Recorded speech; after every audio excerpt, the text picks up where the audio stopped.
अस्सलाम वालेकुम वरहमतुल्लाहि वबरकातुहू। गाइस, हम उम्मीद करते हैं कि आप खैर आफियत से होंगे।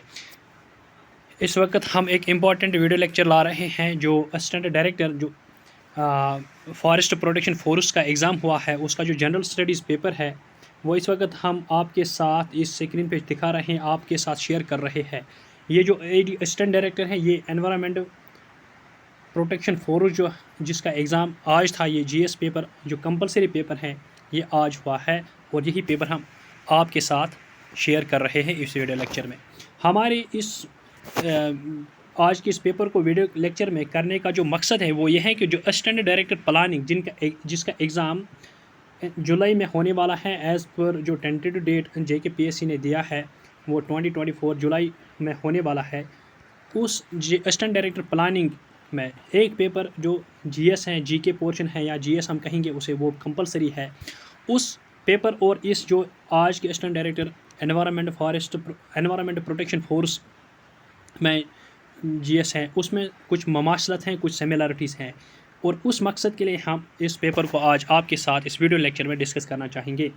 और इसके साथ साथ जो भी एडी के एस्पिरेंट्स है, जो असिस्टेंट डायरेक्टर प्लानिंग उसके एस्पिरेंट्स हैं, उनके लिए एक ज़रूरी है कि अगर वो इस वीडियो को देखें तो फिर उनको अपनी एग्ज़ाम पैटर्न के रिलेटेड जो उनका एग्ज़ाम जुलाई में होगा जिसमें जीएस पेपर है, और इस जीएस पेपर को देखकर उनको थोड़ा सा एक आइडिया मिलेगा कि उनका जो सिलेबस होगा, जो जीएस पेपर होगा, उसकी पैटर्न या उसके बाद कि मैं जो क्वेश्चन पूछे जाएंगे वो कैसे पूछे जा सकते हैं। लेकिन थोड़ा सा इसमें डिफरेंस ये है जो एडी प्लानिंग में नहीं है। जो एडी प्लानिंग का जो जीएस सिलेबस है वो थोड़ा सा कुछ टॉपिक्स मिसिंग है उसमें, क्योंकि यहाँ एडी जो असिस्टेंट डायरेक्टर ये एनवायरनमेंट प्रोटेक्शन फोर्स जो है इसमें जनरल स्टडीज़ के टॉपिक्स कुछ ज़्यादा थे, कुछ एक्स्ट्रा थे जो एडी प्लानिंग में नहीं। लेकिन फिर भी इस पेपर को देखकर, इस पेपर को एक्सप्लेन करके जो एडी असिस्टेंट डायरेक्टर प्लानिंग के जो एस्पिरेंट्स हैं, हम उम्मीद करते हैं कि इस वीडियो लेक्चर से उनके लिए बहुत फ़ायदा साबित होगा। चलिए अब हम आगे बढ़ते हैं। हमने पहले कहा कि ये असिस्टेंट डायरेक्टर जो है EPF का है, एनवायरनमेंट प्रोटेक्शन फोर्स का है, और जो ये कंपलसरी पेपर है, और ये GS का है, जनरल स्टडीज़ का। अब थोड़ा सा हम यहाँ दिखाते हैं आपको, जो यहाँ टाइम अलाउड है ये 3 आवर्स हैं, और जो एडी प्लानिंग है उसका टाइमिंग जो है वो भी 3 आवर्स का है, और इसका जो मैक्सिमम मार्क्स है वो है 200 मार्क्स। लेकिन जो असिस्टेंट डायरेक्टर प्लानिंग का है वो वहाँ सिर्फ GS का मार्क जो है, वेटेज जो है वो सिर्फ 100 मार्क्स का है। टाइम 3 आवर्स है लेकिन मार्क जो है वो 100 ही है यहाँ, लेकिन इस पेपर में यहाँ 200 मार्क्स हैं, क्योंकि मैंने आपको पहले ही बताया कि जो इस पेपर में जीएस जो एनवायरनमेंट प्रोटेक्शन फोर्स का जो जीएस का सिलेबस था वो एडी प्लानिंग जीएस के सिलेबस से थोड़ा सा ज़्यादा है। बहरहाल हम अब यहाँ इंस्ट्रक्शंस पे बात करते हैं। इंस्ट्रक्शंस हम यहाँ सारे नहीं पढ़ेंगे, लेकिन एक दो इंस्ट्रक्शंस में जो पॉइंट्स हैं जो इंपॉर्टेंट है मैं उनको डिस्कस करूँगा। सबसे पहले यह है कि जो यहाँ पेपर है इसके 2 पार्ट्स हैं, और प्रिंटेड इंग्लिश ये ज़रूरी नहीं है, ये सब जानते हैं कि इंग्लिश में प्रिंटेड है, क्योंकि हम जो यहाँ एग्ज़ाम की जो लैंग्वेज हमें होती है यहाँ वहाँ इंग्लिश मीडियम में होता है यहाँ। लेकिन जो इम्पॉर्टेंट है वो है ये पार्ट कि इसमें 2 पार्ट्स हैं, एक है ए पार्ट सेक्शन ए, और जो दूसरा होगा वो सेक्शन बी होगा। जो सेक्शन ए और सेक्शन बी में क्या फ़र्क है, क्या होगा, वो भी हम आगे डिस्कस कर रहे हैं। इसके बाद जो पॉइंट नंबर 2 है जो इम्पॉर्टेंट है, इसमें यह है कि जो सेक्शन ए जो हमने अभी यहाँ 2 ए और बी पार्ट के बारे में बात की, उसमें जो सेक्शन ए है उसमें 7 क्वेश्चंस होते हैं, या 7 क्वेश्चंस हैं इस पेपर में, जो सारे 10 मार्क्स के हैं, लेकिन इनमें सिर्फ 5 करने हैं। यानी सेक्शन ए में से आउट ऑफ 7 जो हैं सिर्फ 5 क्वेश्चन करने हैं। इसके साथ साथ जो सेक्शन बी है इसमें जो कंटेंट्स 10 को, इसमें 10 क्वेश्चन है, लेकिन जो मार्क्स है 15 मार्क्स, इसमें all are to be attempted, यानी इसमें सारे क्वेश्चन अटेम्प्ट करने हैं। यानी इस सेक्शन ए में से 5 क्वेश्चन करने हैं, और सेक्शन बी में से जो 10 क्वेश्चन 15 मार्क्स ईच हैं सब अटेम्प्ट करने हैं, यानी 10 क्वेश्चन करने हैं। यानी टोटल जितने क्वेश्चन हैं 15। इस यानी जो सेक्शन ए में 10 मार्क्स 5 क्वेश्चन वाले हैं ये आएंगे, ये 50 मार्क्स होंगे, और इसके साथ साथ और जो सेक्शन बी है इसमें जो टोटल क्वेश्चन जो है 10 है, 15 मार्क्स हैं, इसमें जो होंगे सेक्शन बी में जो 150 मार्क्स हैं। यानी कि सेक्शन ए में 50 मार्क्स होंगे, और इसमें 150 होंगे, टोटल आ रहे हैं 200 मार्क्स। यानी कि सेक्शन ए में सिर्फ 50 मार्क्स हैं क्योंकि उसमें 5 क्वेश्चन करने हैं, 10 मार्क्स ईच हैं, और सेक्शन बी में 150 मार्क्स है, इसमें 10 क्वेश्चन करने हैं, 50 मार्क्स ईच। इसके साथ साथ अब हम देख रहे हैं कि सेक्शन ए में जो हमने ऊपर डिस्कस किया था थोड़ा सा, हम उस पर यहाँ देखते हैं। जो सेक्शन ए है 5 क्वेश्चन करने हैं, 10 मार्क्स ईच, यानी 50 मार्क्स हैं टोटल। डू एनी 5 क्वेश्चन, सिर्फ 5 ही क्वेश्चन करने हैं। क्वेश्चन नंबर 1 है, और इसमें जो है ये पार्ट्स हैं इसके। सेक्शन नंबर 1 क्वेश्चन नंबर 1 में इतने पार्ट्स हैं। हमने ऊपर कहा था कि 7 क्वेश्चन होंगे, 7 में से सिर्फ 5 करने हैं, और यहाँ आप देख रहे हैं कि ये 7 क्वेश्चन हैं, इनमें से सिर्फ 5 क्वेश्चन करने हैं। यहाँ दिया हुआ है कि डू एनी 5 क्वेश्चन। पहला जो क्वेश्चन है वो है कि discuss briefly vegetation types of JNK and there distribution. ये जो ज्योग्राफी हाँ या फॉरेस्ट रिलेटेड हम बात करेंगे उससे ये क्वेश्चन आया है, क्योंकि ये एनवायरनमेंट प्रोटेक्शन फोर्स है, ये इसी से ताल्लुक़ रखता है, इसलिए यहाँ क्वेश्चन पहला यही आया है। दूसरा जो क्वेश्चन हम देख रहे हैं कि वो है social audit to social economic development of the country. ये जो सोशल इकोनॉमिक डेवलपमेंट है उससे रिलेटेड ये क्वेश्चन है। इसके बाद है various stages in the disaster management cycle, यानी जो डिजास्टर मैनेजमेंट है उससे क्वेश्चन आया है। Briefly discuss the factors that control the formation of soil, यानी सॉयल जो ज्योग्राफी है उससे क्वेश्चन आया है। इसके बाद है critically examine the role of local self government system in India as effective instrument of governance, यानी ये पॉलिटी से क्वेश्चन आया है। ये लोकल सेल्फ गवर्नमेंट जो है 73rd 74th अमेंडमेंट एक्ट जो रिलेटेड है पंचायत और म्यूनसिपलिटी जो है लोकल सेल्फ गवर्नमेंट है उस पे क्वेश्चन आया है, यानी ये पॉलिटी में ये क्वेश्चन आया है पॉलिटी में से। इसके बाद है कि how mountain ecosystem be protected against the negative impacts of development initiatives and tourism, यानी जो ये क्वेश्चन आया है ये टूरिज़म से आया है, या हम टूरिज़म से लिंक कर सकते हैं, और इसके साथ हम इसको एनवायरनमेंट या इकोसिस्टम से भी लिंक कर सकते हैं।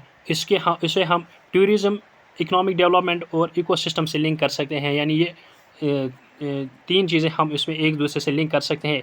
एक है इकोसिस्टम या एनवायरनमेंट, उसके साथ साथ डेवलपमेंट इनिशिएटिव्स, और उसके साथ साथ टूरिज़म, यानी डेवलपमेंट और टूरिज़म का क्या ताल्लुक़ है एनवायरनमेंट या इकोसिस्टम को प्रोटेक्ट करने में। लेकिन हमें यहाँ कहा गया है कि जो ये पूछा गया है कि वह how can mountain ecosystem be protect, या ये जो माउंटेन इकोसिस्टम ये माउंटेन इकोसिस्टम है कैन बी प्रोटेक्टेड, उसको कैसे प्रोटेक्ट किया जाएगा अगेंस्ट द डेवलपमेंट और against impact of development initiatives tourism, यानी कि जो डेवलपमेंट इनिशिएटिव्स और टूरिज्म है इन चीज़ों से हम इस जो माउंटेन इको टूरिज्म है उसको कैसे बचाया जा सकता है डेवलपमेंट इनिशिएटिव्स और टूरिज्म के नेगेटिव इम्पैक्ट से, क्योंकि हम जानते हैं कि डेवलपमेंट के बहुत सारे नेगेटिव इम्पैक्ट्स होते हैं हमारे इस एनवायरनमेंट पे।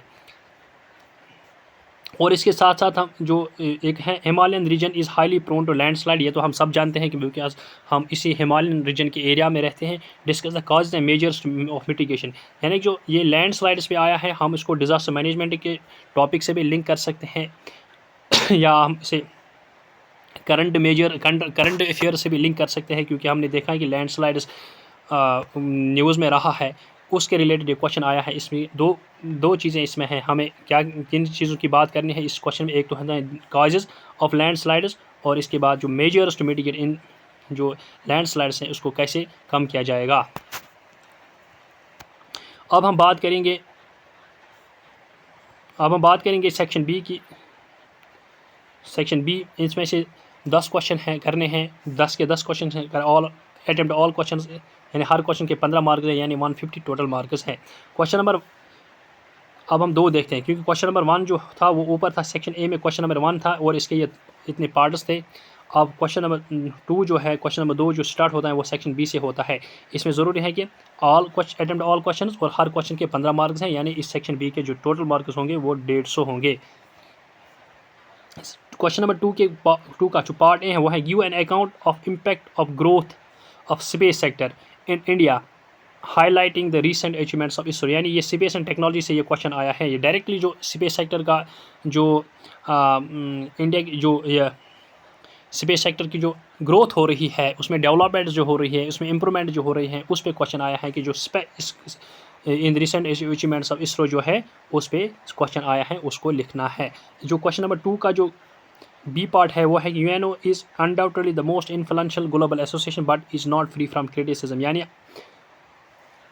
इस चीज़ को हमें एक्सप्लेन करना है कि जो यूएनओ है, पहले हमें इसको एक्सप्लेन करना है कि ये एक इन्फ्लुएंशियल ग्लोबल एसोसिएशन है। उसके साथ साथ हमें किस चीज़ को एक्सप्लेन करना है कि it is not free from criticism, यानी हमें उसकी क्रिटिसिज्म लिखनी है और वो क्रिटिसिज्म लिखनी है जो इस वक्त मौजूदा हालात से रिलेवेंट है। इसके बाद क्वेश्चन नंबर 2 था, उसके क्वेश्चन नंबर ए को 10 मार्क्स थे और क्वेश्चन नंबर जो इसका बी पार्ट था उसके 15 मार्क्स हो गए थे, 5 मार्क्स। इसका मतलब क्वेश्चन नंबर 2 के जो बी ए और बी को मिला के 15 मार्क्स आते हैं। अब क्वेश्चन नंबर 3 की बात करते हैं। इसका ए पार्ट जो है, discuss the factors for spread of Buddhism outside India, how is it benefiting India in current times. हमें इसको दो पार्ट से, एक ही क्वेश्चन के 2 हिस्से हैं, यानी कि इसको पहले जो फैक्टर्स हैं spread of Buddhism outside India, एक इस चीज़ को डिस्कस करना है और उसके साथ साथ हमें इस चीज़ को डिस्कस करना है कि how is it benefiting India current time, यानी मौजूदा वक्त में इस आउटसाइड इंडिया जो बुद्धिज़्म स्प्रेड हुआ है ये हिंदुस्तान को इस वक्त इंडिया को कैसे बेनिफिट पहुँचाता है। ये 2 हिस्से इस क्वेश्चन के थे। इसका जो क्वेश्चन के जो मार्क्स हैं वो थे, इस पार्ट के जो मार्क्स हैं वो 10 हैं। अब इस क्वेश्चन नंबर 3 जो है, इसके बी पार्ट को देखते हैं कि Rohan is ranked 11th in the list of successfully boys in A class and 31st from the bottom. 3 boys did not take the exam at all and 1 failed. How many students are there in a total class? यानी कि ये question जो है ये reasoning का question है, लेकिन ये 5 मार्क्स का आया है। इसको सॉल्व करके आपको पूरा लिखना है, उसको सिर्फ आंसर ही नहीं लिखना बल्कि इसको सॉल्व करके देना है और इस सारे सॉल्यूशन को इस क्वेश्चन के आंसर में लिखना है। जैसे हम 10th में क्वेश्चन को सॉल्व करते थे और एग्ज़ाम में जिस तरीके से हम उस क्वेश्चन को, मैथमेटिक्स के क्वेश्चन को लिखते थे, फिर उसका आंसर निकलता था, यानी जो भी हम इस इलस्ट्रेशन को जैसे सॉल्व करते हैं उसकी सारी सॉल्यूशन को हम एग्जामिनेशन में लिखते थे, इसी तरीके से इस क्वेश्चन को भी लिखना है और इसमें जो मार्क्स हैं वो 5 मार्क्स है। इसके बाद हम क्वेश्चन नंबर 4 की बात करेंगे। Standing bye Indus Water Treaty in challenging times is in India's best interest. Critically analyze जो है ये एक Indus Water Treaty पे एक क्वेश्चन आया है। Standing by Indus Treaty in challenging times is in India's in best interest, जो मतलब Indus Water Treaty को जो ये ट्रीटी हुई है इंडिया और पाकिस्तान के दरमियान, ये हिंदुस्तान के इस इंडिया के बेनिफिट में है, इंटरेस्ट में है अगर इस ट्रीटी को कंटिन्यू किया जाए। आपको इस क्वेश्चन को क्रिटिकली एनालाइज करना है, यानी आपको इसके बेनिफिट्स भी देने हैं, आपको इसके नेगेटिव पॉइंट्स भी देने हैं। इसके बाद जो बी पार्ट है इस क्वेश्चन का हुआ है right briefly national policy on biofuel. जो national policy on biofuel India की है आप उस पर नोट लिखना है, यानी इसके ए पार्ट के 10 मार्क्स और बी पार्ट के 5 मार्क्स, इस टोटल हो गए 15 मार्क्स इस क्वेश्चन के भी। अब हम क्वेश्चन नंबर 5 पे बात करते हैं। क्वेश्चन नंबर 5 का ए पार्ट जो है क्लाइमेट स्मार्ट सिटीज़ और the need of the hour of India elaborate with examples, यानी कि ये क्वेश्चन आ रहा है आपको इसको एक्सप्लेन करना है with the help of examples, यानी क्लाइमेट स्मार्ट सिटी जो है ये वक्त की ज़रूरत है इंडिया के लिए, लेकिन आपको इसको एक्सप्लेन करना है but with reference with support of examples. Question number 5 का जो बी पार्ट है, examine the role of environmental impact assessment and significance for sustainable development है। जो role of environment impact assessment जो है, आपको उसका रोल है, उसका जो फंक्शंस होते हैं उसका रोल है, उसको एक्सप्लेन करना है और उसकी जो सिग्निफिकेंस है सस्टेनेबल डेवलपमेंट में, आपको उस सस्टेनेबल डेवलपमेंट को उभारना है, उसकी इंपॉर्टेंस सस्टेनेबल डेवलपमेंट में, जो एनवायरमेंट इम्पैक्ट असेसमेंट जो है उसकी इंपॉर्टेंस जो है सस्टेनेबल डेवलपमेंट उसको हाईलाइट करना है। जो एनवायरमेंट इम्पैक्ट असेसमेंट क्या है, ये एक एनवायरमेंट इम्पैक्ट असेसमेंट एजेंसी है इंडिया में, उसका जो रोल होता है वो सिर्फ एनवायरमेंट रिलेटेड होता है। जो सस्टेनेबल डेवलपमेंट होती हैं या अगर कोई ऐसी डेवलपमेंट होती है जिसका नेगेटिव इम्पैक्ट एनवायरमेंट में पड़ता है, तो ये इम्पैक्ट जो एनवायरमेंट इम्पैक्ट असेसमेंट होती है ये उस वक्त उस सिचुएशन को देखती है। इसमें जो क्वेश्चन नंबर 5 के जो ए पार्ट 10 मार्क्स थे और जो पी पार्ट उसमें 5 मार्क्स थे और इसके टोटल जो मार्क्स थे वो 15 हो गए। अब हम क्वेश्चन नंबर 6 की बात करेंगे। Champaran Satyagraha linked peasant issues with Indian national movement that contribute to the access of national to freedom struggle. मुझे लग रहा है कि इस क्वेश्चन को ज़्यादा एक्सप्लेन करने की ज़रूरत नहीं है, इसकी डिटेल बताने की ज़रूरत नहीं है, क्योंकि ये डायरेक्टली हिस्ट्री से क्वेश्चन बिलोंग करता है और ये डायरेक्टली लिंक करता है सत्याग्रह से, चंपारण सत्याग्रह से, और इसका जो मार्क्स है वो 10 मार्क्स है। चंपारण सत्याग्रह लिंक्ड जो हैं peasant issues with national movement, यानी उस पर थोड़ा सा नोट लिखना है। जो पीजेंट इश्यूज़ थे चंपारण सत्याग्रह में, उसका असर जो है वो डायरेक्टली जो लिंक है नेशनल मूवमेंट से है। दैट कंट्रीब्यूट द सक्सेस, और उसकी वजह से जो फ्रीडम स्ट्रगल वो किसी हद तक कामयाब होगी, उस पर नोट लिखना है। इसके जो मार्क्स हैं वो 10 मार्क्स है। इसके साथ जो बी पार्ट है वो है A is the brother of B, C is the mother of A, B is grand daughter of D and F is the son of A. What is the relation between, what is the relation of F to D. ये भी एक reasoning question से आया है, ये एक reasoning में से ये क्वेश्चन आया है। जो ब्लड रिलेशन जिसे हम रीजनिंग में कहते हैं, उस ब्लड रिलेशन में से ये क्वेश्चन आया है। उसको डायरेक्टली लिखना है, उसको 5 मार्क्स है, यानी क्वेश्चन नंबर 6 के भी 15 मार्क्स हो गए। इसके साथ जो क्वेश्चन नंबर 7 पे हम बात करेंगे वो है distribution of power between the centre and the state in India. Indian constitution supports more cooperative federalism, do you agree, give reason for your point. ये जो क्वेश्चन है ये 15 मार्क्स डायरेक्ट है, क्योंकि ये क्वेश्चन बहुत बड़ा है और ये ओपन एंडेड क्वेश्चन है। ओपन एंड मतलब कि ये एक एस्पिरेंट, ये एक स्टूडेंट पे डिपेंड करता है कि वो इस क्वेश्चन को कैसे एक्सप्लेन करेगा, क्योंकि यहाँ है ये क्वेश्चन जो दिया है डू यू एग्री, क्या आप इसे एग्री करते हैं या नहीं। अगर आप एग्री करते हैं तो फिर आपको वही पॉइंट देना है, अगर आप एग्री नहीं करते हैं तो फिर आपको वही व्यू पॉइंट एक्सप्लेन करना है। क्वेश्चन व्यू किस से एग्री करते हैं आप, distribution of power between centre and state, ये सेंट्रल स्टेट रिलेशनशिप है, उससे क्वेश्चन आया है। ये पॉलिटी में से ये क्वेश्चन आया है। कहते हैं कि distribution of power between the centre and state in India, Indian centre and state in Indian constitution supports more cooperative federalism, यानी जो कॉन्स्टिट्यूशन में सेंटर स्टेट रिलेशनशिप दिया हुआ है वो सपोर्ट करता है ज़्यादा से ज़्यादा कोऑपरेटिव फेडरलिज्म को। आपको उस क्वेश्चन को इस तरीके से आंसर करना है कि क्या आप इस क्वेश्चन इस डिस्ट्रीब्यूशन ऑफ पावर जो सपोर्ट करता है कोऑपरेटिव फेडरलिज्म, क्या आप उसको सही मानते हैं, एग्री करते हैं या उससे एग्री नहीं करते। अगर आप एग्री करते हैं तो फिर आपको वही व्यू पॉइंट देना है, अगर आप नहीं एग्री करते तो आपको वही व्यू पॉइंट देना है, वही रीज़न देने हैं अपने व्यू पॉइंट के हवाले से। इसमें डायरेक्टली 15 मार्क्स हैं, इसमें एक ही पार्ट आया है। ये पॉलिटी से ये क्वेश्चन था। अब क्वेश्चन नंबर 8 जो है rural transformation on its own may not be effective in reducing poverty unless it is inclusive। ये है ये सोशल इकोनॉमिक डेवलपमेंट जो है ये उसमें से डायरेक्ट टॉपिक क्वेश्चन आया है। यह है कि rural transformation on its own may not be effective in reducing poverty unless it is inclusive। Discuss in light of India's rural development programme. ये रूरल डेवलपमेंट जो है सोशल इकोनॉमिक डेवलपमेंट जो है ये इसमें से डायरेक्टली क्वेश्चन आया है। इसके 15 मार्क्स है। अब क्वेश्चन नंबर 9 जो है examine the status of forest resources of India in highlight of data provide by latest Indian state of forest report. जो Indian state forest report ISFR जो है रिपोर्ट है, जो लेटेस्ट रिपोर्ट है, आपको डायरेक्टली उस रिपोर्ट की बात यहाँ करनी है, उसको एक्सप्लेन यहाँ करना है, क्योंकि जो फॉरेस्ट रिसोर्स इंडिया जो है उसका जो स्टेटस प्रेजेंट स्टेटस होता है वो हमें इसी इंडियन स्टेट फॉरेस्ट रिपोर्ट के ज़रिए पता चलता है। यानी कि आपको इंडियन स्टेट फॉरेस्ट रिपोर्ट को यहाँ मेंशन करना है, उसके जो रिपोर्ट है उस रिपोर्ट को यहाँ लिखना है। सारे रिपोर्ट को नहीं लिखना है, लेकिन जो रिलेवेंट है इस क्वेश्चन से उसी रिपोर्ट को यहाँ लिखना है। इसमें डायरेक्टली 15 मार्क्स है।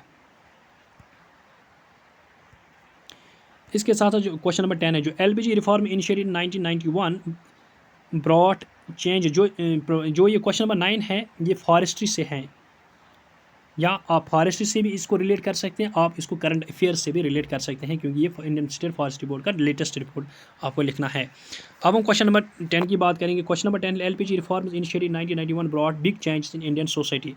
Discuss the backdrop of more than 30 years of liberalisation. जो LPG है, लिबरलाइजेशन, प्राइवेटाइजेशन, ग्लोबलाइजेशन, जो इकोनॉमी में जो रिफॉर्म्स, बहुत बड़ी रिफॉर्म्स आए हैं 1991 में, इसमें से कुछ चेंजेस जो हैं जो इंडियन सोसाइटी भी उसके मरतब हुए हैं। आपको क्या करना है, discuss the backdrop of more than 30 years of liberalisation. जो बैकड्रॉप हुआ है 30 ईयर्स ऑफ लिबरलाइजेशन की, आपको उस पर बात करनी है, उसको एक्सप्लेन करना है। इसके डायरेक्टली 15 मार्क्स हैं। क्वेश्चन नंबर 11 जो है, human activity is leading to extinction of species and habitats and loss of biodiversity. Identify the areas with most threat to biodiversity in J&K. What are the steps taken by the government of India to conserve the biodiversity of India? यानी कि ये कुछ हिस्सा, एक question का जो हिस्सा है वो human activities leading to extinction of species, habitat, loss of biodiversity. यानी ये 3 हिस्सों में ये क्वेश्चन है, जिसे ऐसे हम 3 हिस्सों में तक डिवाइड कर सकते हैं। यह है पहला हिस्सा जो ये है कि ह्यूमन एक्टिविटी का जो इफेक्ट बढ़ रहा है, extinction of species and habitats and loss of biodiversity. पहले आपको इस पर थोड़ा सा इंट्रोडक्शन देनी है। इसके बाद जो है identify the areas with most threat to biodiversity JNK, यानी ये फिर JNK को लिंक करना है कि जो यहाँ की बायोडाइवर्सिटी है, यहाँ की बायोडाइवर्सिटी क्या क्या थ्रेट्स आ रहे हैं ह्यूमन एक्टिविटी की वजह से, जो पहले हिस्से में थी। उसके बाद है जो तीसरा हिस्सा है वो है कि what are the steps taken by government of India to conserve biodiversity India के। इंडिया ने कौन कौन से स्टेप्स, गवर्नमेंट ऑफ इंडिया ने क्या क्या स्टेप्स लिए हैं बायोडाइवर्सिटी ऑफ इंडिया को कंजर्व करने में, यानी इंडिया की बायोडाइवर्सिटी को कंजर्व करने में। जो ये है कि ये भी बायोडाइवर्सिटी या इकोसिस्टम से या इकोलॉजी से आप इस टॉपिक को लिंक कर सकते हैं। इसमें डायरेक्टली 15 मार्क्स है। अब हमने यहाँ सारे टॉपिक के सारे क्वेश्चंस को डिस्कस किया है और हमने ये भी बताने की कोशिश की है कि कौन से क्वेश्चन किस टॉपिक से हैं, किस सेक्शन से आ रहे हैं, इकोनॉमी से हैं, ज्योग्राफी से हैं, पॉलिटी से हैं, करंट अफेयर से। हमने इन सब की बात की है। और ये जो टॉपिक्स हैं इनमें से जो सिलेबस है most oftenly it is similar to western director planning, लेकिन कुछ टॉपिक्स इस वेस्टर्न डायरेक्टर जो EPF एनवायरनमेंट प्रोटेक्शन फोर्स में है वो AD से एक्स्ट्रा टॉपिक्स थे, वो AD में नहीं पढ़ने हैं, AD प्लानिंग में। इसलिए हमें जो AD वेस्टर्न डायरेक्टर प्लानिंग के एस्पिरेंट्स हैं उनको कुछ क्वेश्चन इस पेपर में ऐसे लगे होंगे जो सोच रहे होंगे शायद हमें अभी नहीं पढ़े, असल में वो उनके सिलेबस में नहीं है। और हम उम्मीद करते हैं कि आपको हमारा ये वीडियो लेक्चर पसंद आया होगा। और इसके साथ साथ हम आपसे ये बात करना चाहते हैं कि अगर आपको कोई भी क्वेरी हो आप हमारे इस वीडियो लेक्चर के इस कमेंट बॉक्स में हमसे पूछ सकते हैं। इसके साथ साथ जो हमारे इस वीडियो लेक्चर के डिस्क्रिप्शन बॉक्स में हमारे टेलीग्राम चैनल की लिंक है, आप उस पर क्लिक करके हमारे टेलीग्राम चैनल को ज्वाइन कर सकोगे, ताकि आप वहाँ भी हमसे क्वेरीज पूछ सकते हैं और उस टेलीग्राम चैनल में हम आपके साथ नई अपडेट्स शेयर कर सकते हैं। इसके साथ साथ हम उम्मीद करते हैं कि आपको हमारा ये वीडियो लेक्चर पसंद आया होगा और हम आपसे उम्मीद करते हैं कि आप हमारे इस वीडियो लेक्चर को ज़्यादा से ज़्यादा लाइक और ज़्यादा से ज़्यादा शेयर करो और हमारी इस YouTube चैनल को सब्सक्राइब कीजिए, ताकि हर किस्म की अपडेट इस YouTube चैनल के ज़रिए आप तक आसानी से पहुँच सके। Thank you very much, have a nice day ahead.